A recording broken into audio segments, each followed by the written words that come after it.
Hi all.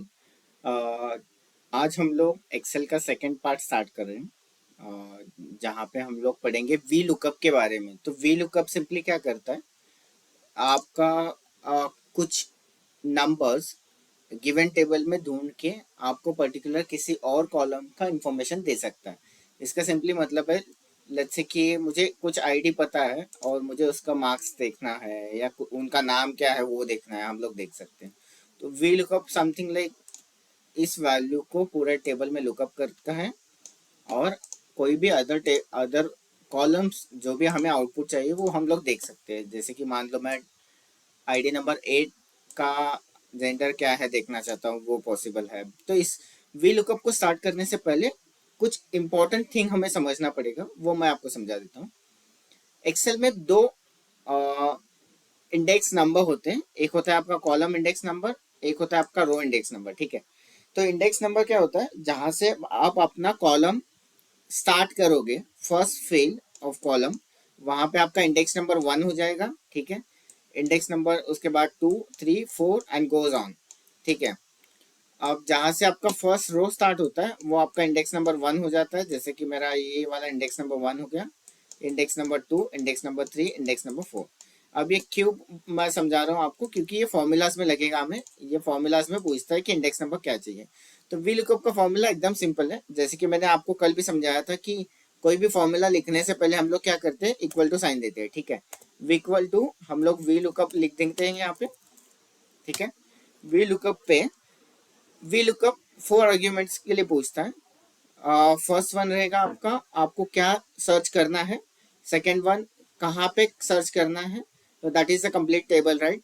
Third one आपका रहेगा index number क्या है आपका, और फोर्थ वन रहेगा वैल्यूज एग्जैक्टली मैच होनी चाहिए या फॉल्स अप्रोक्सीमेट मैच चाहिए होगी आपको। ठीक है, तो वैल्यूज प्रोवाइड करते हैं हम लोग। सर्च मुझे देखना है 10, और मुझे ये कम्प्लीटली टेबल में ढूंढना है, तो मैं कंप्लीट टेबल के लिए दूंगा। ठीक है, इंडेक्स नंबर, यहाँ पे index number column index number आपको देना है वी लुकअप। ठीक है, क्योंकि ये वर्टिकली काम करता है इसलिए वी लुकअप बोला गया है इसको। कॉलम इंडेक्स नंबर मेरे मुझे मार्क्स चाहिए तो मैं 3 पे दूंगा। ठीक है, और ये सॉर्ट जो बोल रहा है ये ट्रू और फॉल्स के लिए बोल रहा है, तो मैं फॉल्स का मतलब होता है आपका एग्जैक्ट मैच, ट्रू का मतलब होता है आपका अप्रोक्सीमेट मैच। ठीक है, तो मुझे एग्जैक्ट मैच चाहिए तो मैं फॉल्स दे रहा हूँ, तो ये फॉल्स के लिए। और ये मुझे ऑटो सजेस्ट के लिए भी पूछता है, हालांकि वो मुझे नहीं करना है क्योंकि वी लुकअप का कुछ और भी वे से हम लोग सॉल्व कर सकते हैं, मैं वो आपको समझाता हूँ। ठीक है, वी लुकअप, अब ये मुझे, क्योंकि मैं गूगल एक्सेल सीट यूज कर रहा हूँ जो एक्सेल O365 पे चलता है, तो ये बहुत एडवांस है, आपको ये खुद ब खुद बता देगा भाई ये यूज कर लो तो आपको वो मिल जाएगा, लेकिन ठीक है हमें वो यूज नहीं करना है।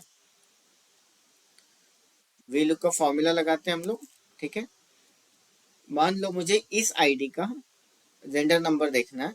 ठीक है, तो मैं इस आईडी को सर्च करूंगा कहाँ पे, पूरे टेबल में, राइट। मुझे आउटपुट में क्या चाहिए, इंडेक्स नंबर, अभी मुझे 2 चाहिए गाइस। ठीक है, और आ, मैंने कहा था कि ये या तो आप ट्रू दे सकते हो जहाँ पे आपको अप्रोक्सीमेट मैच चाहिए, और जहाँ पे आपको एग्जैक्ट मैच चाहिए आप फॉल्स दे सकते हो। एक्सेल में ट्रू और फॉल्स को डिनोट 1 और 0 से भी किया जाता है। जैसे कि मुझे एग्जैक्ट फॉल्स वैल्यू लिखनी है एग्जैक्ट के लिए, तो मैं उसको 0 से भी डोनेट कर सकता हूँ। ठीक है, डिनोट कर सकता हूँ, तो मैं यहाँ पे 0 दे देता हूँ। आप देख सकते हो मुझे उसकी वैल्यूज मिल रही है पर्टिकुलरली, राइट। ठीक है, विच वी लुकअप के कुछ लिमिटेशंस भी है।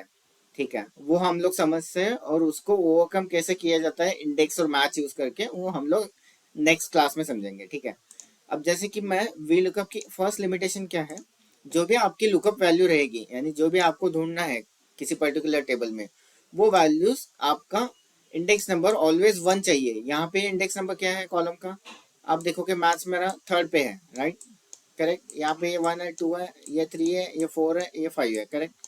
तो ये थर्ड पे है, तो ऑलवेज जो भी वैल्यूज मुझे ढूंढनी है टेबल में, फर्स्ट मेरे फर्स्ट कॉलम में ही चाहिए होगी। मुझे थर्ड सेकंड में फोर्थ में मिलेगा तो वी लुकअप काम नहीं करेगा। चलो देखते हैं इसमें फॉर्मूला लगा के। यहाँ पे कुछ ऑलरेडी एरर बोल रहा है, formula V lookup, right. Search value मेरी क्या है, 26 है। कहाँ पे देखना है, कंप्लीट टेबल में, इसको मैं अभी के लिए क्लोज कर देता हूँ। ठीक है, कंप्लीट टेबल में मुझे देखना है, मैंने कंप्लीट टेबल सेलेक्ट कर लिया। और उसके बाद नेक्स्ट वैल्यू मेरी क्या थी, करेक्ट, मेरी नेक्स्ट वैल्यू थी मेरा कॉलम नंबर इंडेक्स। तो मुझे देखना है स्टूडेंट आईडी, किसको मैथ्स में इतने कम मार्क्स मिले, स्टूडेंट आईडी मुझे देखना है। और कैसे मैथ चाहिए, एग्जैक्ट मैथ चाहिए, तो मैं 0 देता हूँ। तो यहाँ पे बोलेगा नहीं, आपका वी लुकअप काम नहीं करेगा। क्यों नहीं करेगा? क्योंकि जैसे कि मैंने आपको समझाया, जो भी आपका सर्च है, सर्च वैल्यूज है, वो ऑलवेज आपका फर्स्ट कॉलम इंडेक्स में चाहिए होगा। अगर आप उसके पीछे वाले वैल्यूज, जो भी वैल्यूज होंगे उसके पीछे वाले वैल्यूज को आप वी लुकअप कर रहे हैं तो वो काम नहीं करेगा। अगर आप पीछे जा रहे हो वो काम नहीं करेगा। अगर मान लो आप आगे जा रहे हो, उसके परसेंटेज देख रहे हो, मार्क्स परसेंटेज, तो वो आपके लिए परफेक्टली काम कर जाएगा। ठीक है, जैसे कि अब इसी फॉर्मूलाज को मैं चेंज करके दे देता हूँ आपको फिफ्थ नंबर के लिए। ठीक है, ये इसको क्या हो गया, फिफ्थ नंबर के लिए देता हूँ। ठीक है, ऐसे नहीं देखते हम लोग, फिफ्थ नंबर के लिए काम कर जाएगा, इसमें कोई दिक्कत नहीं है आपकी। लेकिन हम लोगों ने क्या समझा कि वी लुकअप के लिए जो भी लुकअप वैल्यू रहेगी वो ऑलवेज आपका कॉलम इंडेक्स नंबर 1 में होना चाहिए। ठीक है, ये आपका लिमिटेशन 1 हो गया, जिसको इंडेक्स और मैथ से सॉल्व किया जा सकता है, जिसको हम पढ़ेंगे नेक्स्ट क्लास में। और एक वी लुकअप की और एक दिक्कत है, जैसे कि आप देख सकते हो हमने कॉलम इंडेक्स नंबर देख रखा है 3, करेक्ट। अब मान लो कॉलम इंडेक्स नंबर चेंज हो जाता है, कोई आके आपका इंडेक्स, आपका शीट चेंज कर देता है, कुछ अननोन कॉलम से आपको ऐड करके बोल देता है कि भाई मुझे यहाँ पे नेम भी ऐड करना है। मान लो वो बोलेगा फर्स्ट नेम मुझे चाहिए, लास्ट नेम चाहिए। ठीक है, तो इस केस में आपका इंडेक्स नंबर जो 2 यहाँ पे आ जाएगा, 3 यहाँ पे आ जाएगा, 4 यहाँ पे आ जाएगा, 5 यहाँ पे आ जाएगा, करेक्ट। तो आपका इंडेक्स नंबर यहाँ पे चेंज हो गया। आपका इंडेक्स नंबर 3 में क्या आ रहा है, अभी 3 में ब्लैंक है आपके 10 में लिए। अगर मान लो मैंने यहाँ पे मेरा नाम डाल दिया तो वो नाम आ जाएगा, करेक्ट। तो ये कॉलेक्स इंडेक्स, जो भी इंडेक्स नंबर अपने कॉलम का दिया है वो हार्ड कोड किया है आपने, उसको आप हार्ड कोड, बिना हार्ड कोड करे अगर कोई अननोन कॉलम कोई ऐड भी कर देता है तो भी वो वैल्यूज आपके करेक्ट ही प्रोवाइड करे। उसके लिए मैथ्स को हम लोग यूज कर सकते हो, जो इंडेक्स और मैथ्स के कंसेप्ट में हम लोग नेक्स्ट क्लास में पढ़ेंगे। ठीक है, थैंक्स फॉर योर टाइम।